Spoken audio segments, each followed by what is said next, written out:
네.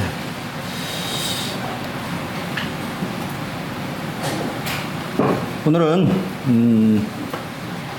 누가복음 마지막 시간입니다. 정리를 하고 누가복음 이제 마치도록 하겠습니다. 누가복음 어떻게 읽을 것인가 라고 하는 제목으로 우리 함께 교제하겠습니다. 누가복음 서론을 좀 생각을 우리가 해봐야 되는데, 혹시 누가복음에 대해서 얼마나 알고 계신가요? 누가복음 누가 썼죠? 누가가 썼습니다. 그리고 누가가 혹시 어떤 사람인지? 의사죠. 프랑스의 비평가였던 어니스트 리넨이라고 하는 분은 누가복음에 대해서 누가복음이야말로 지구상에 존재하는 가장 아름다운 책이다라고 이야기했습니다. 여러분 어떻게 생각하세요? 그리고 어떤 분은 누가복음에 대해서 아름다운 그림책을 보는 것 같다라고. 여러분 그런 느낌을 혹시 받으셨나요? 어떤지 모르겠습니다만, 이 누가복음은 사실 그때 말씀드린 것처럼 사도행전과 연결이 되어 있어요. 그래서 성경 66권 중에서 유일하게 이방인이 기록한 성경입니다. 나머지 성경은 다 유대인이 기록했는데, 하나님은 딱 한 사람을 선정했는데 누가였어요. 또한 그는 1세대 예수님을 직접 만나서 목격하고 함께 생활을 했던 사람이 아닌 2세대에 속한 그리스도인이었어요. 그래서 우리 주님을 직접 보거나 알지 못하는 상태에서 복음을 듣고 구원받은 사람이에요. 여러분도 사실 우리 모두가 다 2세대죠. 우리 주님을 보지 못한 상태에서 이렇게 이제 했는데, 그때도 말씀드리지만 이 하나님 말씀 성경, 우리가 시편 14편에 말하고 있는 것처럼 어리석은 사람은 그 마음에 이르기를 하나님이 없다고 한다라고 성경에 기록을 하고 있어요. 이게 어리석다고 말해요. 하나님이 없다고 생각하는 것 자체가 어리석다고 하는 거예요.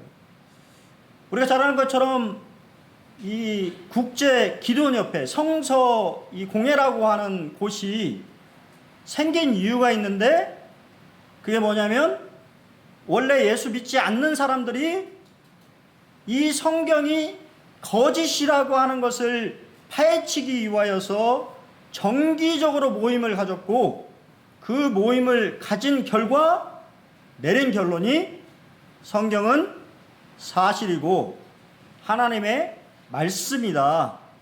그렇기 때문에 우리가 이 성경 말씀을 보급하는데 힘써야 되겠다라고 해서 생긴 것이 국제 기도원협회, 우리가 말하는 성경, 세계 성경 공회라고 하는, 우리가 옛날에는, 요즘은 워낙 우리나라는 이제 성경이 많이 이제 배포가 돼가지고 베스트셀러잖아요. 그러다 보니까 쉽게 구할 수 있지만, 옛날에 이제 성경 기도원협회라서 이렇게 파란색 이렇게 성경을 배포를 했어요. 그리고 실질적으로 많은 우리가 말하는 OM이라고 하는 단체, 선교단체 배를 통해서 전 세계를 여행하면서 성경 배포하는 그런 일들을 지금도 열심히 하고 있습니다.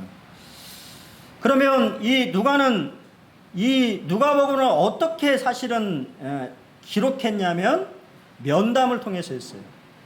예수님을 직접 목격한 목격자들을 면담했고, 그들을 연구했고, 모든 자료들을 수집해서 요약해서 예수 그리스도가 어떠한 분인지 말하고 있는 것이 누가복음입니다. 그러니까 우리가 그냥 이렇게 쉽게 볼 수 있는 책이 아니라고 하는 거예요. 그리고 재밌는 것은 이 누가복음은요, 사도행전과 함께 봤을 때는 신약 성경의 4분의 1을 차지합니다. 가장 긴 성경이에요.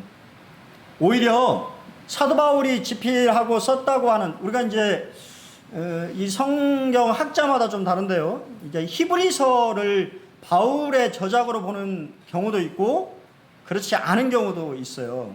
왜냐하면 분명하게 누가 썼는지에 대해서 언급하고 있지 않기 때문에 히브리서를 빼면 이 누가가 기록한 성경인 누가복음과 사도행전은 바울이 우리에게 전해주고 있는 서신서보다 더 긴 성경으로 우리에게 제공하고 있다라고 하는 사실은 의미심장합니다.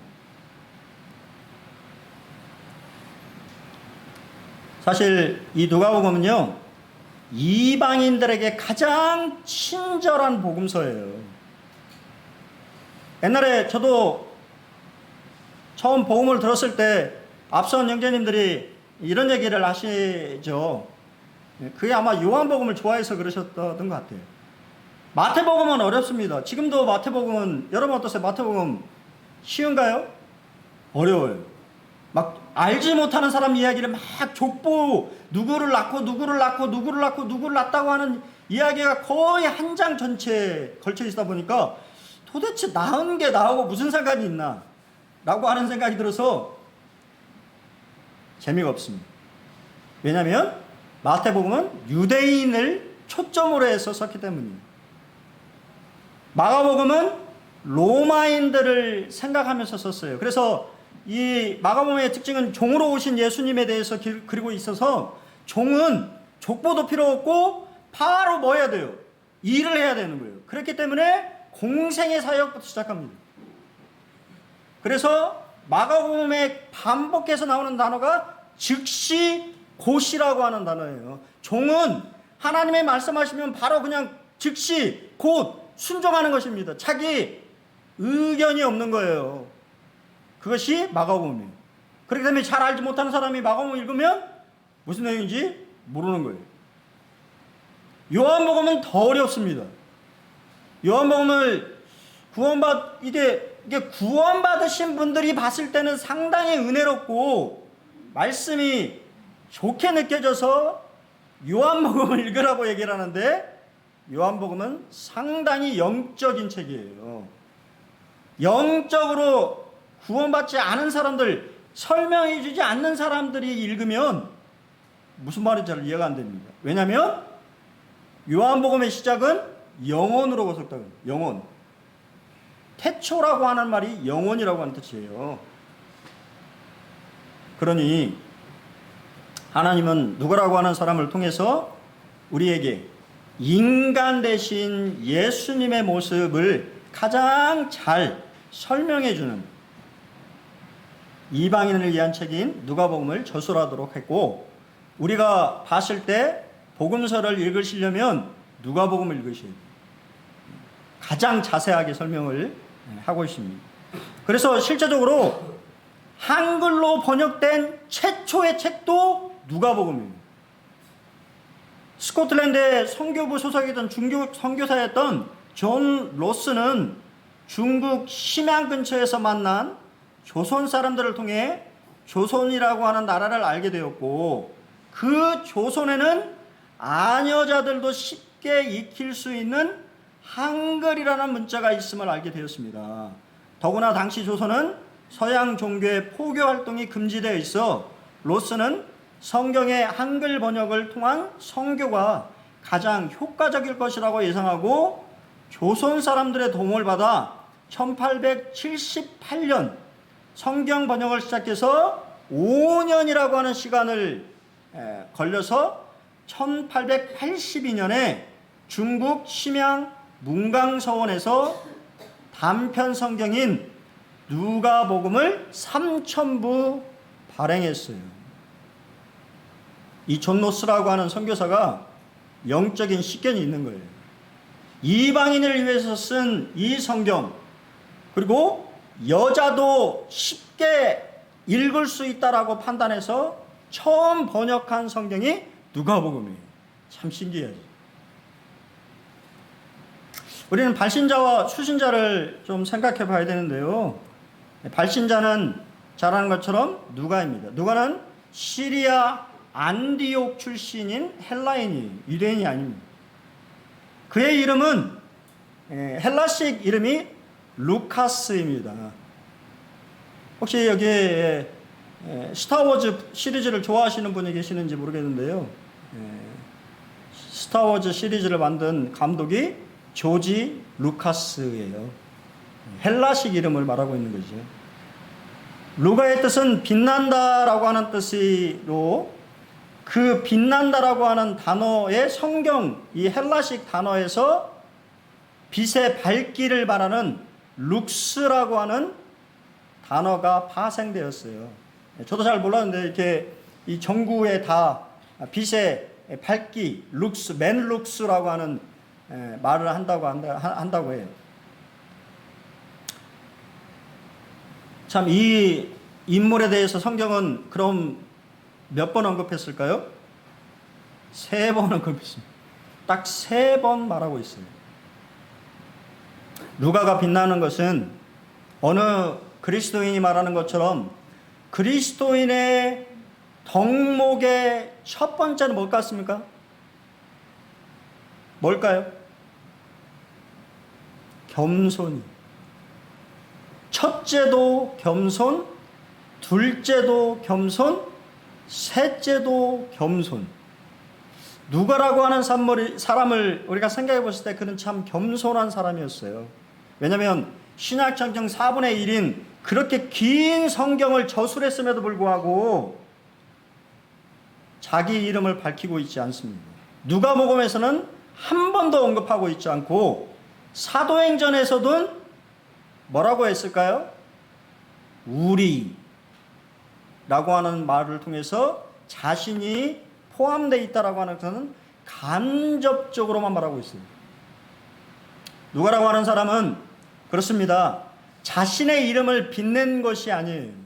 주님의 이름을 빛냈던 사람이고 주님은 이 사람을 가장 빛나는 사람으로 사용하셨습니다.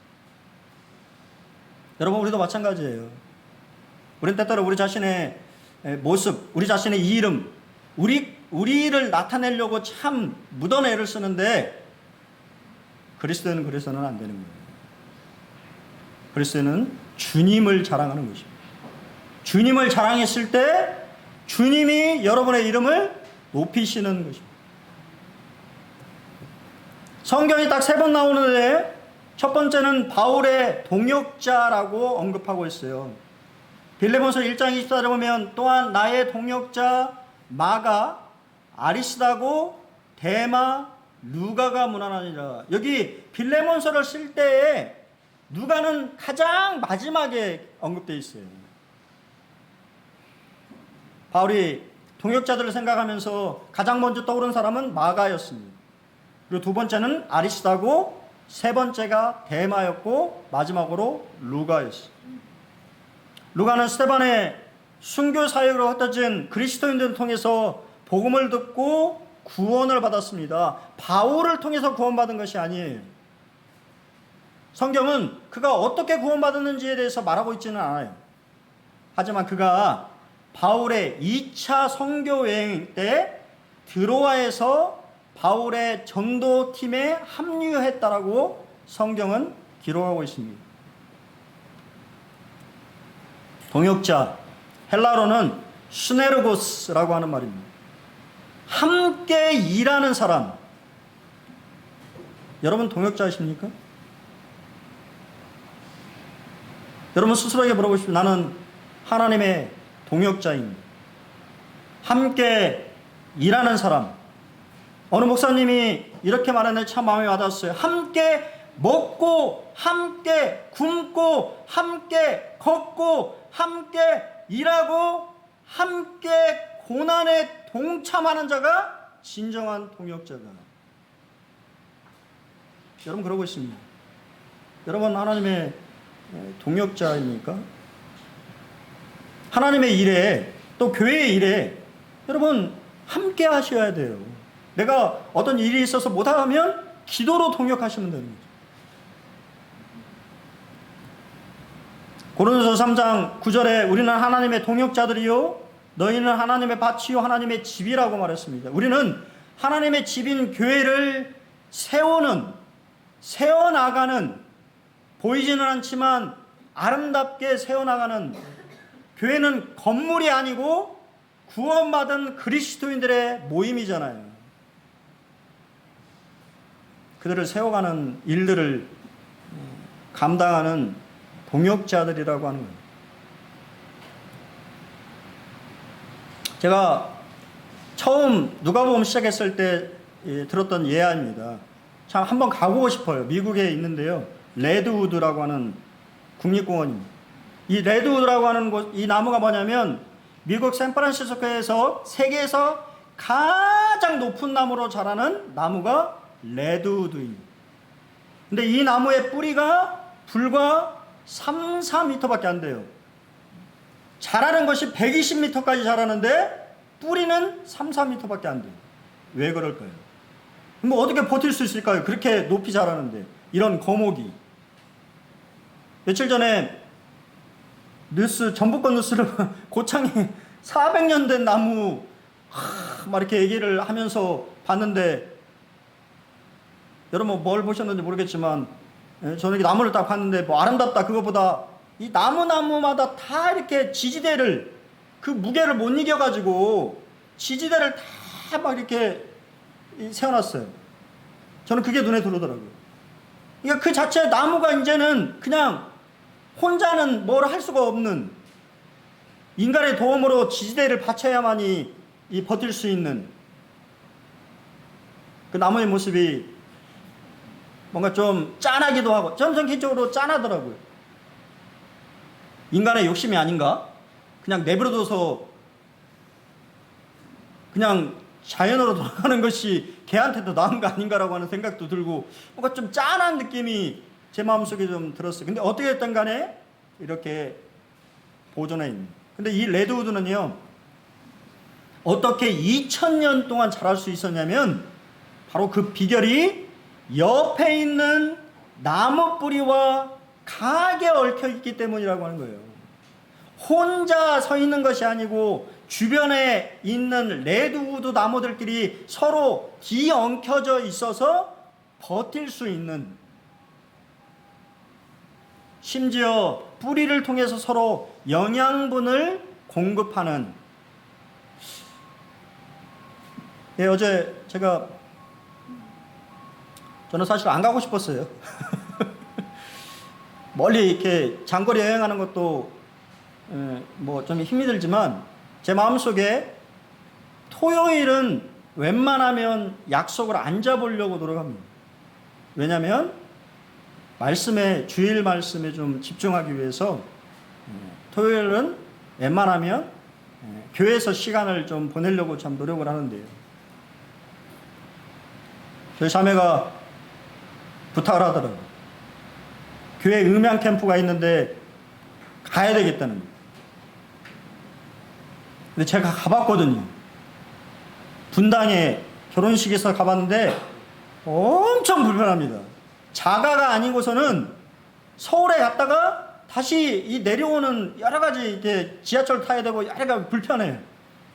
그걸 알아서 제 마음속에 고민하다가 그래 가자는데 그래 가자. 갖고 이제 출발했는데 저희 자매는 세미나를 듣고요. 저는 8시간 동안 형제들이랑 교제했어요. 강교 남북교회 형제 한 분하고 다른 교회 형제 이야기를 거의 한 4시간을 들었습니다.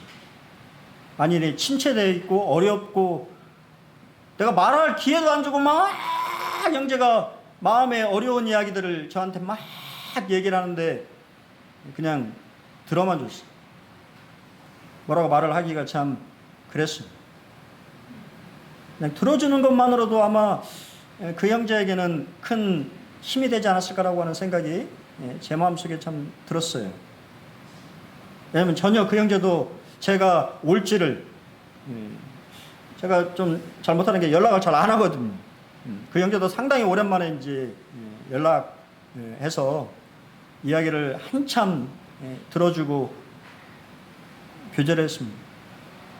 근데 그것만으로도 영적인 영양분을 서로에게 주는 것이라고 하는 거예요. 얼굴을 보는 것만으로도, 사도 바울은 그렇게 얘기하고 있지 않습니까? 로마서를 기술하면서 내가 무슨 특별한 은사가 있어서 너희들에게 가고자 하는 것이 아니라 내가 가서 너의 얼굴을 보는 것만으로도 나도 좋고 너희도 유익할 것이다라고 말하고 있어요. 성도들이 만나서 무슨 세상 얘기를 하겠습니까? 주님 이야기, 교회 이야기 8시간 동안. 근데요, 부족하더라고요. 시간이 부족해가지고 언제 이 시간이, 집에 가야 될 시간이 이렇게 됐는가 할 정도로 시간이 이렇게 지나가는 것을 보게 됐어요. 여러분, 성도의 교제가 중요해요. 사도행전에 보면 우리 이 말씀이 있잖아요. 사도들의 가르침과 서로 교제하며 떡을 떼며 기도하기를 힘썼다고 말하는데요. 다 뭐가 앞에요? 말씀이 앞입니다. 성도들의 삶에 말씀보다 중요한 게 없어요. 하나님의 말씀을 듣는 것, 그것을 나누는 것, 그게 떡을 떼는 것보다 앞에 있다 그 말이에요. 우린 예배를 중요시, 당연히 예배 중요합니다. 하지만 내 스스로가 먼저 영양분을 공급받지 못하면 그 예배 자체가 냉랭하고 그렇지 않는가요? 저는 그걸 느끼는데, 여러분 서로 그런 것들을 나누어주는 사람이 되어야 됩니다. 그런 사랑받는 의사였습니다. 지금도 의사는 상당히 영향력이 있지요. 모임에도 당연히 이렇게 영향력 있는 분들이 있지요. 저는 기린노 교회를 이렇게 볼 때마다 서복주 형제님이 생각나요. 그 서복주 형제님 건물이잖아요. 서복주 형제님 건물이에요. 기린노 교회 지금 모이는 그 예배당 자리가. 그리고 교회에 그것을 이전에 팔아서 얼마나 받으셨는지 모르겠지만 아마 그렇게 많이 받지는 않았을 거라고 해줍니다. 그리고 서복주 내과에 가면 지금도 교회에서 왔다고 하면 여러분에게 콩나물국밥을 선물해 주십니다. 교회에서 왔다고 하면 돈도 안 받으세요. 진료비 안 받으세요. 그분을 통해서 얼마나 많은 영혼들이 구원받았습니다. 또 영향을 받았습니다. 의사라고 하는 것은 그렇게 좋은 직업이에요. 지금도 마찬가지. 저도 어렸을 때 지나간 얘기입니다만 이 초등학교 때 이 슈바이처라고 하는 분의 전기를 읽으면서 이야 참 멋지다. 나도 이런 삶을 살면 좋겠다 하고 초등학교 이 장래희망의 의사라고 한번 썼던 적이 있어요. 예, 그리고 나서 깨달았습니다. 내가 수학을 정말 싫어하고 못하는구나. 포기했습니다. 근데 감사한 것은 영혼의 의사는 됐잖아요. 목사가 됐으니 영혼들을 돌아보는 그런 역할을 하고 있으니 그것으로 만족하며 살아갑니다. 어떻게 됐든 간에 누가는 의사였고 성령님은 그의 앞에 사랑을 받는 이라고 하는 단어를 쓰게 하셨다라고 하는 거예요. 데마에게는 아무 말을 달지 않았지만 성령께서는 사랑을 받는 의사 누가라고 썼다고 말입니다. 성경에 이렇게 기록됐다고 하는 것은 얼마나 영광스러운 영예인가요? 여러분 앞에 그러한 말들이, 영적인 말들이 붙는다면 얼마나 멋질까요? 여러분 그런 걸 생각해 보셨습니까? 그냥 쓴 게 아니라 그 말이에요. 누가는 그런 사람이었습니다. 정말 모든 사람에게 사랑받는, 그래서 하나님 앞에 사랑받는, 그래서 성령은 사도 바울을 통해서 사랑받는 형제다라고 하는 것을 언급하도록 하셨다고 하는 거예요. 세 번째는 참 멋진 사람이에요. 끝까지 바울과 함께한 충성된 일꾼이라고 말하고 있습니다. 바울의 노년에 이제 이 죽음을 앞두고 쓴 것이 디모데후서예요. 바울은 자신이 네로의 핍박으로 인해서 그의 앞에 서서 순교할 것을 직감했어요. 그리고 마지막 편지인 디모데후서를 썼습니다. 필립이 한시는 이 구절의 말씀을 통해서 사도 바울이 불만족스러움과 슬픔과 외로움이 담겨 있다고 표현하고 있어요. 노년에 여러분 생각해 보시죠. 축축한 감옥에 앉아서 누구만 그와 함께 있어요? 루가만 함께 있어요. 같이 언급됐던 대만은 이 세상을 사랑하여서 나를 버려버렸다고 성경은 얘기합니다. 우린 그런 모습들을 많이 보죠. 여러분, 아마 여러분 신앙생활 하면서 수많은 사람들을 만났을 거예요. 하지만 세상이 좋아서 세상 가운데로 다시 가버린 사람들도 있다 그 말이에요. 대만은 그런 사람이었어요. 그리고 실제적으로 그레스게나 디도는 사역을 위해서 갔지만 어떻게 됐든 간에 죽음을 앞둔 바울에게 남는 감정은 외로움이었어요. 여러분 그렇지 않겠습니까? 주님을 위해서 그렇게 주와 복음을 위해서 희생하고 헌신했는데 죽음을 앞둔 그의 삶이 믿음의 사람인 그조차도 그러한 환경에 놓이니 회한이 일지 않겠어요. 근데 그 옆에 묵묵하게 그의 옆을 지키고 있었던 형제가 있었는데 그게 바로 누가였습니다. 누구는 아마 바울의 주치였던 것 같아요. 건강을 살피면서 그의 마지막까지 함께하는.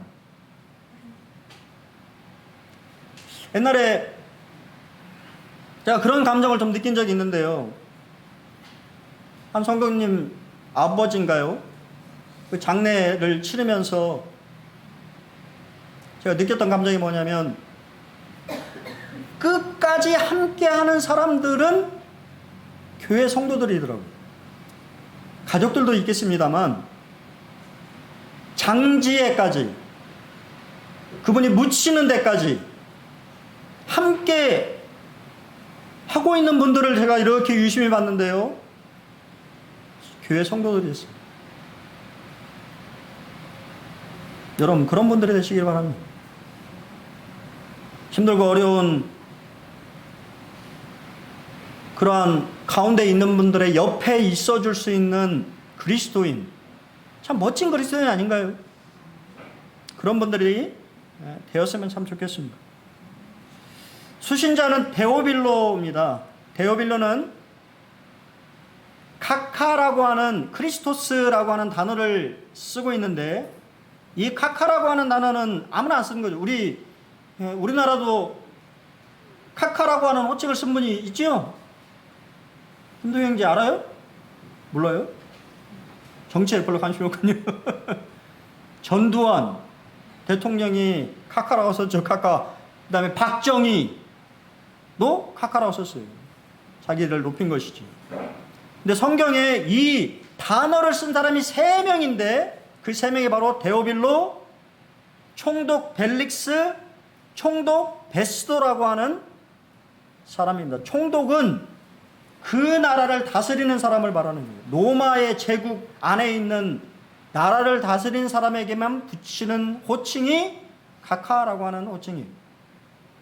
그래서 성경은 대부분의 학자들은 이 데오빌로가 상당히 고위직에 있었던 로마 간직 고위직에 있었던 사람이다라고 생각합니다. 그리고 또 다른 학설은 뭐냐면 이 데오빌로라고 하는 말 자체가 흔한 이름이었어요. 그래서 그는 부유한 후원자였을 것이다. 누가와 사도 바울 일행들을 뒤에서 물질적으로 후원하는 부유한 그런 사람이지 않았을까라고 하는 그러한 이야기도 있습니다. 어쨌든 간에 이 데오빌로는 이름도 참 좋아요. 데오라고 하는 것이 하나님이라는 뜻이고 빌로라고 하는 게 우리가 말하는 빌라델피아라고 하는 그런 말과 비슷한 하나님께서 사랑하시는 자, 하나님을 사랑하는 자, 하나님의 친구. 이것은 결국 데오빌로가 그리스도인임을 암시하고 있는 거죠. 그래서 우리가 아이들 이름 지을 때도 잘 지으셔야 됩니다. 성경은 이름이 그 사람의 인생을 결정한다고 얘기하고 있어요. 데오빌로도 그의 이름처럼 하나님의 사랑을 받고 하나님을 사랑하는 사람이 되었다고 하는 것은 상당히 의미심장합니다. 근데 우리가 잘 아는 것처럼 첫 번째 성경인 누가복음에서는 카카라고 하는 말을 쓰고 있지만 사도행전에서 뭐라고 합니까? 데오빌로요. 그냥 형제로 언급하고 있다는 거예요. 그 말은 누가복음을 기술하고 있는 이 당시에 데오빌로는 그리스도인이긴 하지만 아직까지는 영적인 정말 성숙한 그리스도인은 아니었던 것으로 좀 보여져요. 하지만 그에게 누가복음을 보내고 그가 이 하나님의 말씀을 알게 되고 이 성경을 알게 됐을 때 그는 이제는 그런 호칭 이런 것이 중요하지 않는 막역한 깊이 교제할 수 있는 그러한 형제가 돼서 그냥 호칭으로 부르지 않았을까라고 하는 생각이 좀 들어집니다. 같이 한번 읽어보겠습니다. 사도행전 1장 1절 2절 같이 읽겠습니다. 시작. 데오빌로여, 내가 먼저 쓴 글에는 무릇 예수께서 행하시며 가르치시기를 시작하신부터 그가 택하신 사도들에게 성령으로 명하시고 승천하신 날까지의 일을 기록하였노라. 이게 누가복음입니다. 이해하시죠? 사도행전 1절 2절이 말하고 있는 게 누가복음 얘기. 누가복음이 이렇다라고 하는 거예요. 그럼 누가복음의 특징을 좀 말씀드리겠습니다. 우리가 잘 아는 것처럼 누가복음은 여행기라고 말씀드렸어요. 여행하고 보고 듣고 느낀 것을 수필, 일기, 편지 등의 형식을 빌려서 쓴 글을 우리가 여행기라고 이야기하죠. 어떤 여행기입니까? 누가복음은 예수님이 예루살렘으로 향해 가시는 여행을 담고 있어요. 그러면 사도행전은 사도 바울이 어디? 로마에까지 가는 여행기를 언급하고 있고, 그럼 우리의 여행기는 뭡니까? 하늘나라로 향하는 여행기를 우리는 쓰고 있는 것이지요. 잘 쓰시기를 바랍니다. 재미있게 좀 쓰셨으면 좋겠어요. 그래서 성경에 누가복음 24장 19절에 보면 나사렛 예수의 일이니 그는 하나님과 모든 백성 앞에서 말과 일에 능하신 선지자였다라고 언급하는데요. 우리가 먼저는 이 1장부터 4장을 보면 하늘에서 땅으로 내려오시는 여행을 보게 됩니다. 예수님은 하늘에서 오셨죠. 땅으로. 인간의 육신을 입으셨습니다. 그 이야기가 약 30년에 관련된 이야기죠. 그렇습니까? 그리고 특징은 누가는 예수님의 이 어렸을 때 이야기도 기록하고 있다고 말이에요. 그렇기 때문에 어렸을 때의 이야기를 누가 알고 있어요? 육신의 엄마인 마리아가 알고 있잖아요. 그래서 마리아를 만났을 가능성이 많아요. 다른 사람들은 알지 못하는 예수님의 어렸을 때 이야기를 아는 사람은 마리아밖에 없는 거예요. 4장부터 9장은 그분이 메시아, 구원자이라고 하는 신분을 증명하는데 그때부터 기적을 행하기 시작합니다. 기적에 관련된 이야기를 언급합니다. 일에 능하신 분이라고 하는 1년 6개월.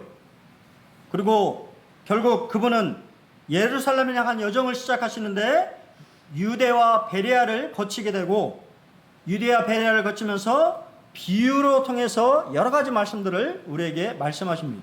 그리고 마지막은 예루살렘에서의 여정은 8일이에요. 8일. 그리고 오순절 성령께서 강림하실 때까지 50일.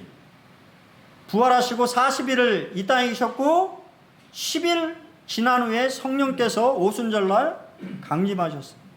그래서 교회가 시작된 것이죠. 그리고 우리 잘 아는 것처럼 2부작입니다. 누가복음은 뭐와 함께 같이 읽어야 돼요?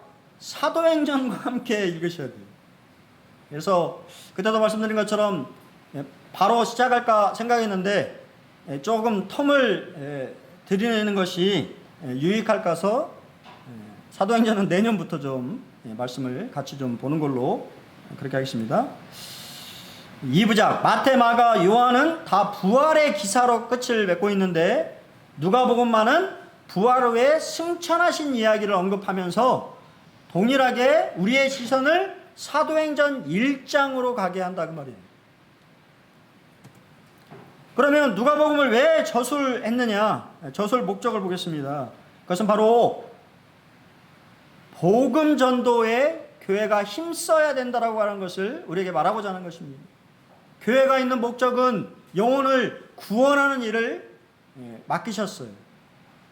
여러분에게 맡기신 일이 뭐냐고요? 영혼을 구원하는 일입니다. 교회는 어느 분이 말씀하신 것처럼, 어느 형님이 말씀하신 것처럼 유람선이 아니에요. 교회는 구조선입니다. 물에 빠져 있는 사람들을 구조하는 일을 하는 거예요. 이해되시죠? 허우적거리는 사람도 있고 살려달라고 하는 사람도 있고 손을 붙잡는 사람도 있을 거예요. 다양한 사람들이 물에 빠져 있다고 말입니다. 별로 관심 없는 사람도 있을 거예요. 자기가 빠진지도 모르고 있는 사람도 있다고 말입니다. 교회는 어떻게 하면 영혼들을 구원할까, 이 구조선에 태울까라고 고민하는 일을 해야 되는 거예요. 그게 교회의 목적인 것입니다. 두 번째는 늦어지는 재림을 위해서 말하고 있어요. 예수님은요, 여러분이 생각하시던 것보다 지금 이 누가복음이든지 아니면 서신서든지 성도들이 무슨 생각을 하고 있었냐면 예수님이 곧 오셨으면 하는 바람이 있고 오실 거라고 생각했어요. 왜냐하면 박해가 엄청 심했거든요. 아십니까? 이 누가복음을 기록하고 있는 이 당시에 네로 황제가 통치하고 있었던 시기였고 그리스도인을 그의 통치 수단으로 삼았어요. 수많은 그리스도인을 죽였습니다. 재미로 죽이고 사람들 앞에 불태워 죽이고 온갖 상상할 수 없는 방법들을 통해서 죽었어요. 그래서 어느 분은 누가복음을 뭐라고 말하면요, 그리스도인의 신앙 고백문이다라고 언급하고 있어요. 그러한 박해 가운데 주님 오신다고 약속하셨는데 누가는 뭐라고 얘기하냐면 주님이 더디 오신다고 말씀하시는 거예요. 그렇지요. 여러분 모두 다 인정하시지요? 주님이 오신다고 약속하셨고 몇 년 지났어요? 2000년이 넘게 지났습니다. 얼른 우리 마음속에 주님이 얼른 오셨으면 하는 바람이 있지만 중요한 건 여러분의 생각보다 하나님은 인내하시는 분이라고 하는 거예요. 왜 인내하십니까? 한 영혼이라도 더 구원하기를 원하는 것이 하나님의 마음이거든요. 그런 생각 해보셨어요? 주님이 얼른 오시면 그런 마음이 우리 마음속에 있어야 되지만 하나님 아버지의 마음은 애가 끊는 거예요. 한 영혼이라도 더 구원해야 되는데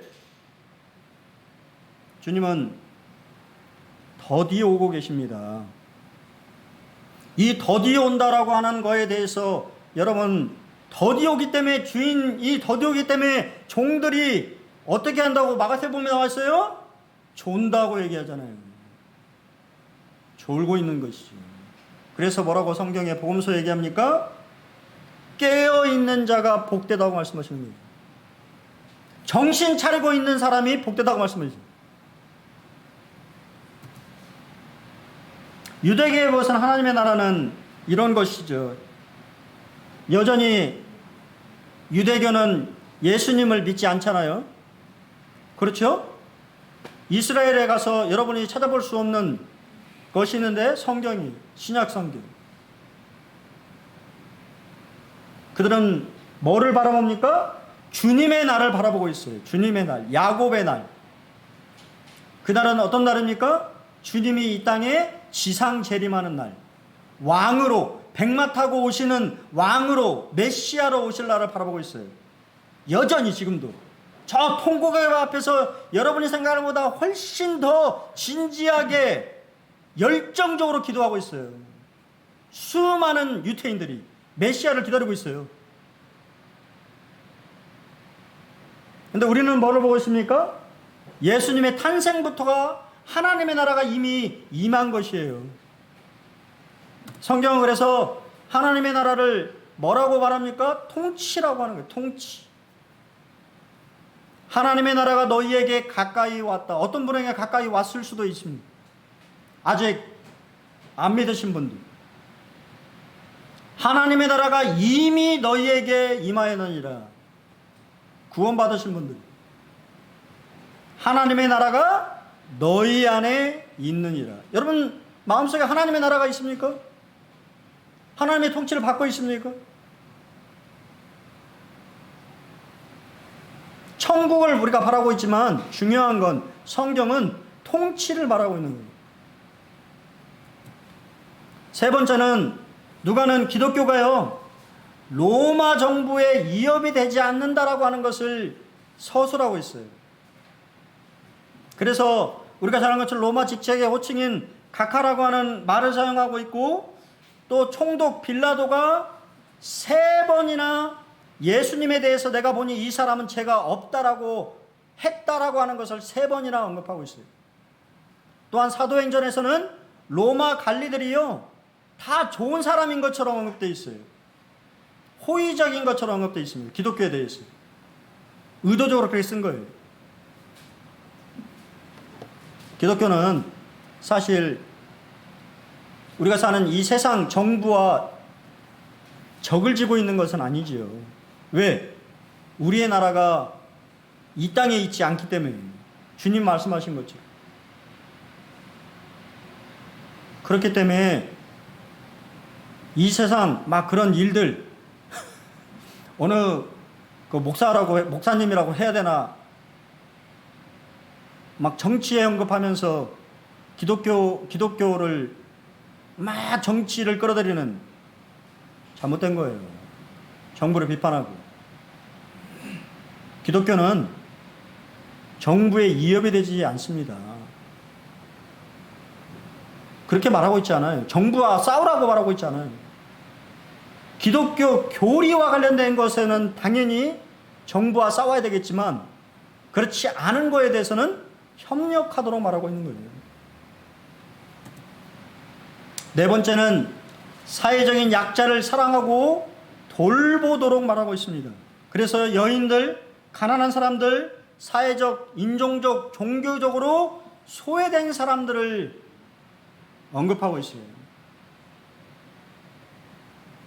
제가 그때도 좀 말씀을 드린 기억이 있는데요. 지금 인천에 가장 많이 모이는 모임이 인천 성도교회예요. 거의 300명 가까이 모인다고 하더라고요.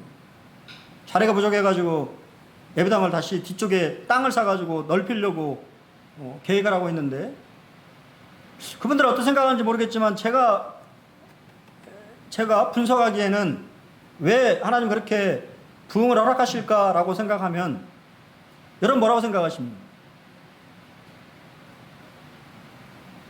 외국인들을 섬기기 때문에 그래요. 이 땅 가운데 소외된 사람이 누굴까요? 외국인들이에요. 그 교회가 부흥하는 이유는 그 교회 뭐 성도들이 영적으로 신령하거나 뭐 열심히거나 뭐 그런 것도 있을 수 있지만, 가장 중요한 한 이유를 뽑는다고 하면 이 땅 가운데 나그네인, 약자인, 사회적인 약자인 외국인들을 복음으로 섬기고 있기 때문이에요. 우리 옹골 송천교회도 마찬가지입니다. 옹골 송천교회도 2가지 사역을 지금 하고 있는데요. 첫 번째는 외국인 유학생 사역이에요. 외국인들을 이 체육관을 졌잖아요. 그 목적이 학생들을 이용하려고 하는 목적도 있지만 외국인들 유학생들을 거기에서 뭐 농구도 하고 배구도 하고 힘을 가질 수 있도록 하시는 거예요. 그 일이 쉬울까요? 쉽지 않습니다. 매주 식사로 섬겨야 돼요. 시간을 해야 됩니다. 그리고 또 한 사역이 뭐냐면 불우한 청소년들을 초청하는 일이에요. 저 교회 좀 멀리 떨어진 곳에 펜션을 지어놨어요. 펜션의 목적은 가정 형편이 어려운, 집에 들어가기 싫어하는 그 아이들을 그 펜션으로 데리고 와가지고 축구도 하고 같이 놀아주고 잠도 자고 잘 먹여가지고 주일날 아침에 교회로 데려오는 일입니다. 제가 드리고 싶은 얘기는 우리의 눈이 사회적인 약자에게 관심을 가져야 된다 그 말이에요. 그랬을 때 복음은 힘있게 증거되고 그러한 교회에 하나님이 놀라운 부흥을 허락하시는 걸 보게 돼요. 하나님은 항상 사회적인 약자에게 관심을 가지고 있어요. 우리 모임이 그런 모임이 참 됐으면 좋겠습니다. 나보다 좀 어려운 힘든 그분들에게 손을 내밀 수 있는. 네, 마지막으로 빠르게 누가복음의 강조점을 좀 말씀드리고 말씀을 드리겠습니다. 이 모든 것이 다 하나님의 계획 안에 이루어졌다라고 하는 것을 말하고 있어요. 누가는 이 구속의 모든 사역, 예수님이 이 땅에 오시고 이 예루살렘으로의 모든 여행 가운데 모든 것이 다 뭐라고요? 하나님의 계획 안에 있다고 말입니다. 여러분의 삶도 마찬가지로 하나님의 계획 안에 있습니다. 두 번째, 그렇기 때문에 오늘 그 하나님의 계획이 여러분의 삶 속에서 뭐라고요? 이루어지기를 원하시는 것이에요. 구원이 영혼 구원뿐만 아니라 여러분의 삶 속에 여러 가지 구원이 있잖아요. 경제적으로 어려운 분들은 그런 경제적인 구원, 육신적으로 병들어 있는 분들은 그러한 질병으로부터 구원, 아니면 마음이 상하신 분들은 그런 마음의 위로를 받는 구원, 그런 것이 뭐라고요? 오늘 우리 삶 가운데 이루어져야 된다라고 하는 것을 누가복음은 강조하고 있어요. 이 놀라운 구원이 3시대로 되어져 있다고 성경은 말하고 있습니다. 율법과 선지자의 시대, 잘 아시죠? 네, 설명을 좀 넘어가겠습니다. 그리고 예수님이 여신 새로운 구원의 시대, 그리고 성령님께서 여신 성령의 시대, 은혜의 시대. 그렇죠. 그러한 모든 일이 그렇기 때문에 어떻게 이루어진다고요? 성령과 기도를 통해서 이루어지는 거예요. 하나님의 나라는 성령과 기도를 통해서 이루어집니다. 우리 교회가 기도하는 교회가 참 되었으면 좋겠습니다. 우리가 이렇게 기도 제목 올라오잖아요. 가끔 긴급하게. 그랬을 때 많은 분들이 기도에 동참해 주시는 것에 대해서 감사하게 생각합니다. 교회는 기도에 열심히 가져야 되는 거예요. 그런 교회는 부흥합니다. 네 번째는 인자의 책이라고 말하고 있습니다. 여러분, 구원이 뭐라고 생각하세요? 저는 구원은 인격의 완성이라고 저는 믿습니다. 구원의 여정은 예수님을 닮는 것인데 결국 사람됨, 원래 하나님이 창조하신 사람의 모습, 그것으로의 회복이에요. 내가 구원받았다고 몇십 년이 지났다고 말하는데 여전히 인격의 변화가 없는 것은 잘못된 것입니다. 성숙은 결국 인격이 변하는 거예요. 그냥 내 기질대로, 내 옛날 가진 성격대로 사는 것이 아니고 성령님이 내 안에서 자정하셔서 예전에 나는 죽고 새로운 성품인 하나님의 성품이 내 안에서 이루어져 가는 것, 그것이 뭘로? 인격으로 드러나는 것. 그것이 바로 구원이에요.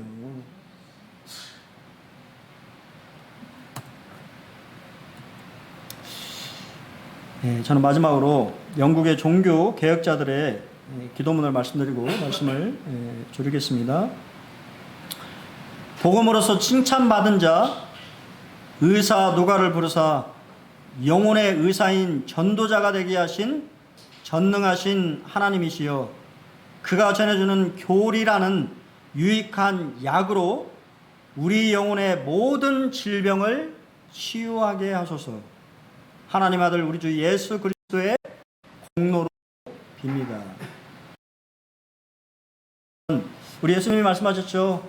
사람이 떡으로만 살 것이 아니라고 말씀하셨어요. 하나님의 입으로 나는 말씀으로 산다. 왜냐하면 사람은 영으로 만들어졌기 때문에 영혼의 치유함을 받는 것은 하나님의 말씀밖에 없는 거예요. 그렇게 알겠어요?